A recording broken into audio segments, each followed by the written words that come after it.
نحمدہ و نصلی علی رسول کریم اما بعد فاعوذ باللہ من الشیطان الرجیم بسم اللہ الرحمن الرحیم۔ اقبال تیرے دیس کا کیا حال سناؤں، بے باک یوں حق گوئی سے گھبراتا ہے مومن، مکاری روباہی پہ اتراتا ہے مومن، جس رزق سے پرواز میں کوتاہی کا ڈر ہو، وہ رزق بڑے شوق سے اب کھاتا ہے مومن۔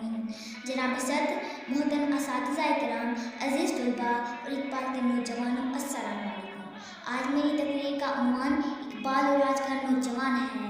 جناب عالی، بات جو دل سے نکلتی ہے اثر رکھتی ہے، بات جو دل سے نکلتی ہے اثر رکھتی ہے، پر نہیں طاقت پرواز مگر رکھتی ہے۔ اقبال کا پیغام خودی کا پیغام ہے، شاہین کی بلند پرواز کا پیغام ہے، کیونکہ اقبال یہ سمجھتے ہیں کہ نوجوان ہی ہوتے ہیں جن میں ہمت ہوتی ہے، جن میں حوصلہ ہوتا ہے، جن میں طاقت ہوتی ہے، جن میں امنگیں ہوتی ہیں، اور وہ اسے اپنے حوصلے، اپنی طاقت، اپنی امنگوں سے قوموں کو ستاروں کی بلندیوں پر لے جاتے ہیں۔ محبت مجھے ان جوانوں سے ہے، ستاروں پہ جو ڈالتے ہیں کمن، لیکن ہائے افسوس آج کا نوجوان کیا کر رہا ہے؟ آج کا نوجوان مغرب کی روش پہ چل پڑا ہے، مغرب کے طور طریقوں کو اپنا کر فخر محسوس کرتا ہے۔ صد افسوس آج کا اقبال کا نوجوان فلم اور انٹرنیٹ کی دنیا میں اپنا مقام تلاش کر رہا ہے۔ نہ اس کی زندگی کا کوئی مقصد ہے، نہ اس نے آگے کچھ کرنا ہے،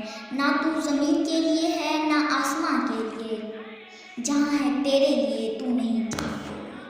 اور بس میں اپنی تقریر اس شعر اور اس پیغام سے آخر میں کروں گا، پر پہلی بات یہ کہ آج اقبال کا نوجوان قائد اعظم ٹیپو سلطان، صلاح الدین ایوبی، غوری اور فاروق اعظم جیسے لیڈر بننے کے بجائے ایک فلم کے ہیرو بننے پر فخر محسوس کرتا ہے۔ کیا اس طریقے سے ہم اپنے وطن کو ترقی دیں گے؟ میرا پیغام یہ ہے کہ اقبال کے جوانوں اٹھو، اس سستی کاہلی پیروی کی زندگی کو نکال باہر پھینکو اور امت مسلمہ کی گھمنڈ میں پھنسی ہوئی کشتی کو پار لگا دو۔ اور میرا شعر یہ ہے، عقابی روح جب بیدار ہوتی ہے جوانوں میں، عقابی روح جب بیدار ہوتی ہے جوانوں میں، نظر آتی ہے ان کو اپنی منزل آسمانوں